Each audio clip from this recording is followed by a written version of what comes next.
tersebut, Mhm. sepeser pun Anda nggak ngeluarin duit? Enggak sama sekali. Dari mulai pendaftaran, sekolahnya 4 tahun, tambah 4 tahun S1, tambah 1 tahun profesi di rumah sakit. Oke, Nggak kalau bayar, bahkan aku dapat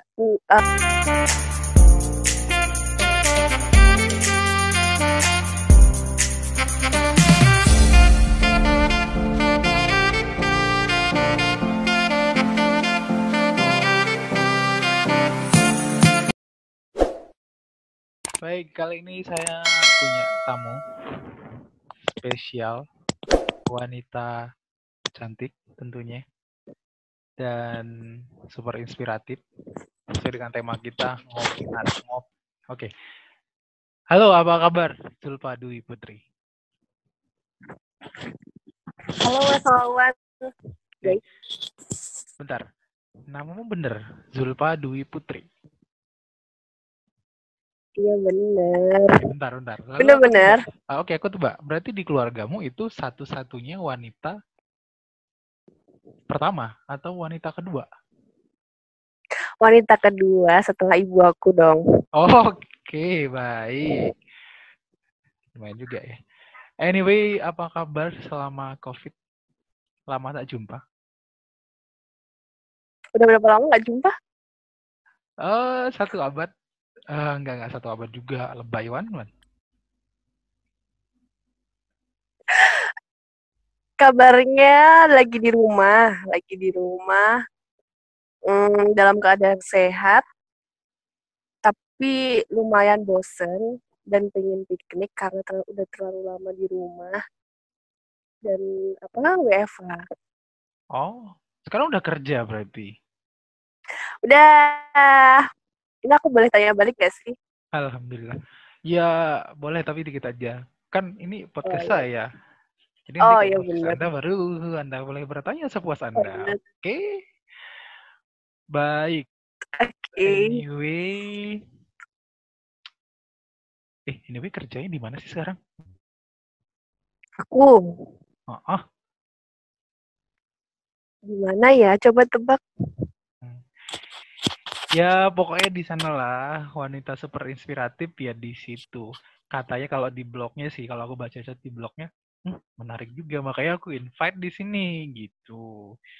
Wait, sebelum Aku lanjut ke belum sana, nggak pernah usah ke perlu blog. dijawab, nanti kita tanya Oh, lagi iya. di next selanjutnya, kerjamu di mana, keseharian bagaimana. Tapi yang bikin saya menarik adalah, satu, Anda itu suka gratisan, tapi gratisannya menarik nih, suka gratisan, gratis sekolah. Benar? Iya benar. Iya Oke. benar, emang suka gratisan. Dari Setelah, aku TK sampai aku kuliah, semuanya gratisan. Hmm, yang jadi, nggak full gratisan sih, yang paling full gratisan itu SMP. Yes, full gratisan semua deh. artinya, maksudnya dalam arti gratisan itu biaya kuliah dan lain-lain, kalau termasuk mungkin kalau biaya hidup itu kembali ke lifestyle ya, gimana kita apa namanya apa sih istilahnya, menjalaninya. Oke, satu hal saya mau tanya lagi. Ini yang menarik mungkin, yang kata orang mungkin kalau sekarang dari SD sampai SMA, SMP, SMA itu kan ada sekolah gratisnya. Kalau gitu udah biasa mungkin bagi orang. Tapi yang menjadi pertanyaan saya adalah kuliah. Kuliah itu katanya sepeser pun gak ada yang keluar. Iya Sebentar, betul. sebelum ke Mm-mm. sana. Anyway, Anda kuliah di mana? Kok bisa gratis? Aku kuliah di UGM, ilmu Universitas keperawatan, Gajah Mada. Betul? Sorry pemirsa. jurusan tes. Kalau Oke. sinyal ya. Ya. Universitas Gajah Mada, Fakultas? Fakultas Kedokteran, Kesehatan Masyarakat dan Keperawatan, tapi aku di bagian jurusan keperawatannya. Oke. Berarti selama Anda kuliah S1 di sana dan profesi, selama S1 tersebut, Mhm. sepeser pun Anda nggak ngeluarin duit? Enggak, sama sekali. Dari mulai pendaftaran, sekolahnya 4 tahun, tambah 4 tahun S1, tambah 1 tahun profesi di rumah sakit. Oke, Nggak kalau bayar, bahkan aku dapat uang saku sebesar 650.000 tiap bulan oke. secara gratis. Lumayan juga. Artinya sekitar ya uang segitu kalau hidup di Jogja bisa buat kos 1 bulan lah ya. Artinya buat makan Ya, itu betul. bisa kalau Anda irit, for your information, kalau Anda hidup di Jogja misalkan ada beberapa kos-kosan yang itu misalkan ada yang 450 atau berapa gitu, tinggal ditambahin aja gitu. Ada yang di bawah 400 pun ada. Itu kalau kita pengen sobat miskin gitu, sobat miskin. Oke, tapi nggak masalah. Oke, lanjut. eh saya jadi Ya, tertarik nih. Ini informasi buat adik-adik yang ingin lanjut S1 tentunya ini sangat informatif gitu. Oke, yang pertama dari Anda daftar itu senam PTN atau SBMPTN dulu? aku SBMPTN. Awalnya SNMPTN daftar tapi nggak keterima. Akhirnya aku daftar pakai jalur SBM dan alhamdulillah keterima.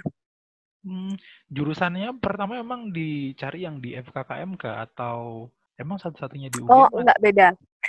Nggak, jadi tuh dari SMA emang nggak dari SMA sih, dari kecil emang cita-citanya kuliah di UGM. Apapun, Hmm, pokoknya UGM harga mati, nggak boleh kuliah kalau selain di UGM. oke. Nah, kayak dari situ aku berdoa, ya Allah semoga aku keterima di UGM, tapi jurusannya terserah gitu, ceritanya awalnya kayak gitu. Oke. Nah, terus pas SNMPTN tuh, aku ngambil jurusan kalau nggak salah kedokteran gigi kalau nggak salah.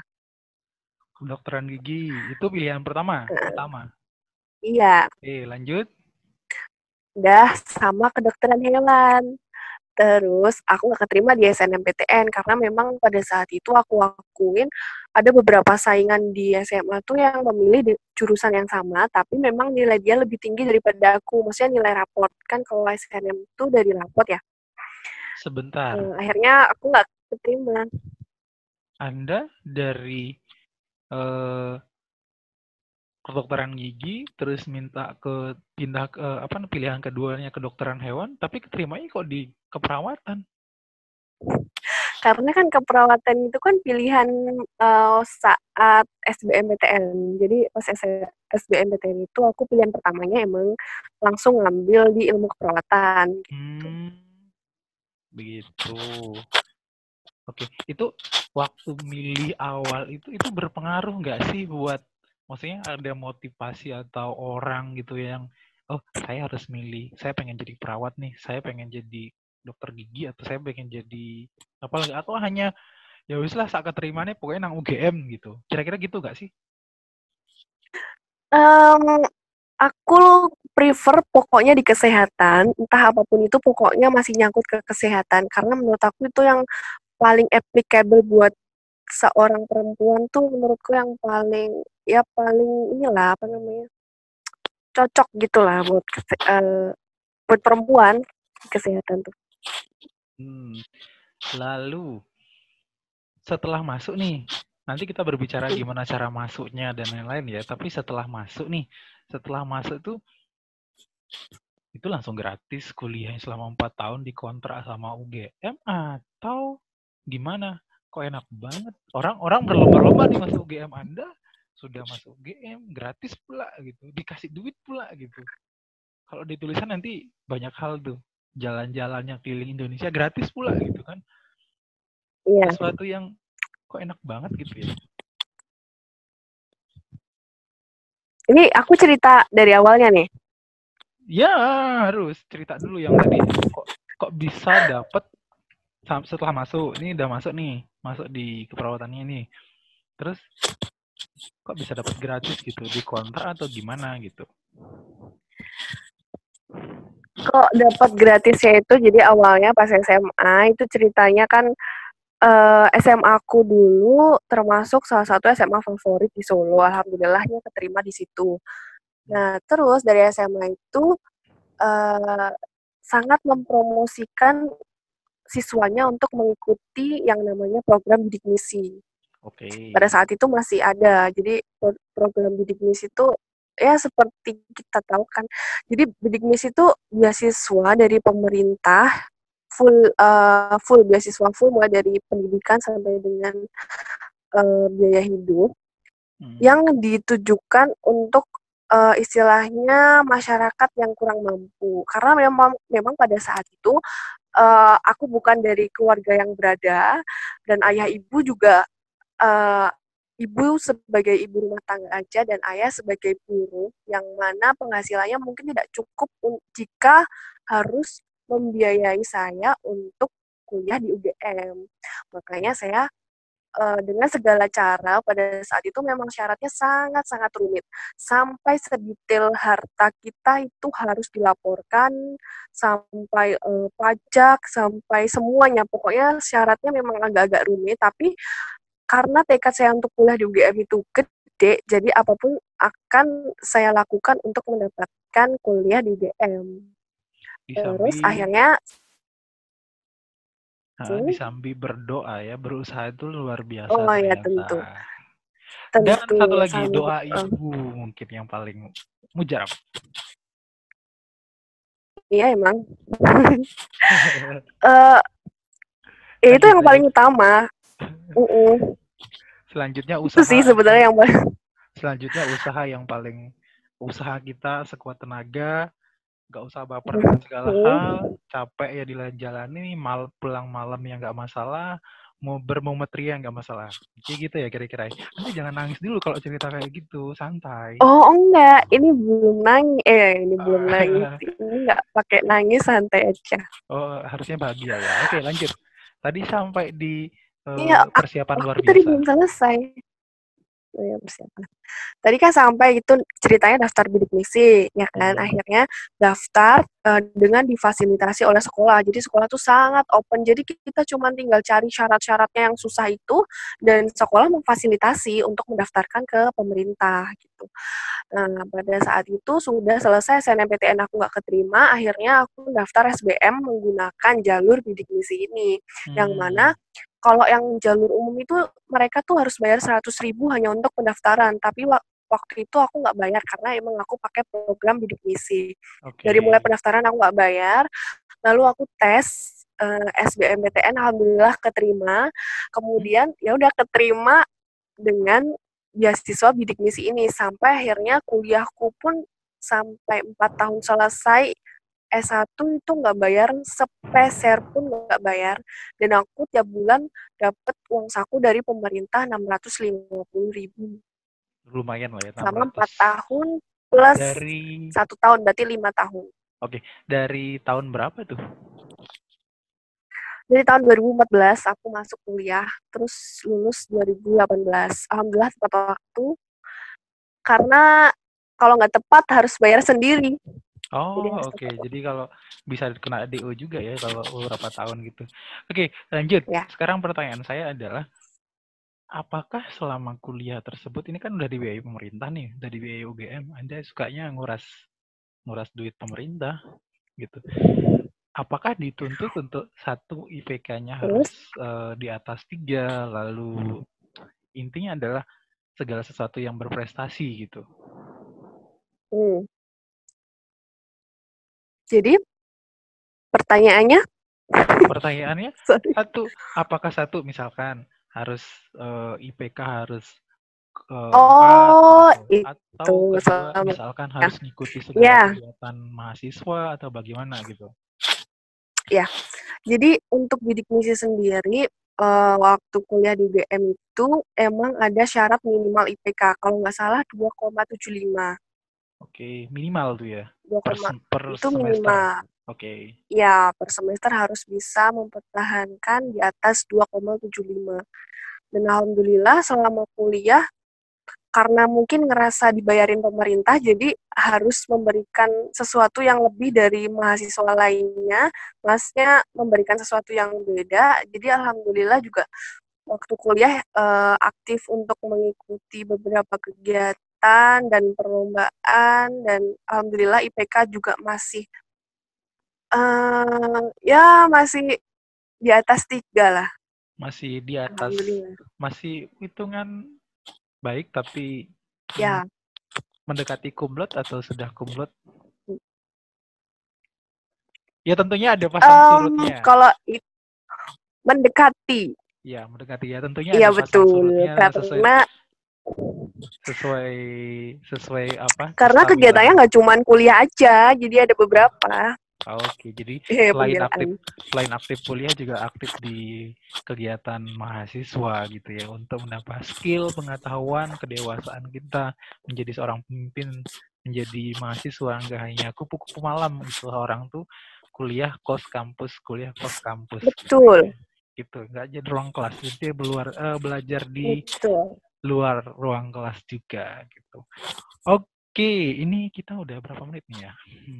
Cukup lama juga. Oke, sekarang tadi saya mungkin ada yang tanya nih, persiapan untuk SBMPTN atau SNMPTN tuh, ini kan adik-adik SMA nih, adik-adik tingkat saya, walaupun saya sudah agak tua sih, udah lama kuliahnya. Ya, Anda lebih muda gitu ya. Ada yang tanya, persiapannya apa sih yang perlu dipelajari dan yang lain gitu. Oke. Jadi emang karena SBMPTN itu pure, murni tes yang harus kita jalani tanpa mempertimbangkan nilai raport gitu ya. Jadi dari sini aku sudah sadar bahwa aku harus belajar dengan sangat-sangat giat karena memang UGM itu bukan universitas yang main-main gitu. Semua orang pasti pengen masuk UGM, siapa yang nggak pengen masuk UGM gitu kan. Nah dari sini persiapan yang aku lakukan pada saat itu adalah aku setiap hari selama 1 bulan full belajar dari jam 6 pagi sampai jam 6 sore. Itu kegiatannya tiap hari ngerjain soal sampai aku hafal tipe-tipe soalnya dan aku hafal cara mengerjakannya gitu. Dan memang pada saat itu sekolah juga sangat support dan menyediakan sarana seperti les tambahan untuk untuk siswanya yang nggak keterima SNMPTN. Jadi memang dari sekolah juga disodorin soal, kemudian di rumah sendiri sampai buku segini-gini tuh habis berapa gitu. Udah saya sikat bebat, pokoknya dari jam 6 pagi sampai jam 6 sore selalu ngerjain soal. Itu persiapan sebelum. Intinya kalau dulu mungkin masih book paper banget, kalau sekarang kan media udah luar biasa canggihnya, jadi internet tuh bisa belajar di YouTube, bisa dibelajar di e-book, PDF, banyak banget ya, jadi nggak ada alasan yang buat nggak belajar gitu, nggak cuman main TikTokan mungkin ya, maaf saya bukan generasi TikTok sih ya, jadi bukan yang alayers gitu. Oke, lanjut. Saya nggak bilang buku apa rekomendasinya karena buku tes potensi akademik itu udah banyak banget berseliweran di mana-mana. Iya, yang penting latihan dari kita sendiri, bukan bukunya bagus atau enggak, tapi kitanya yang mengolahnya. Jadi bukan tergantung dari bukunya, tapi tergantung dari kitanya. Oke.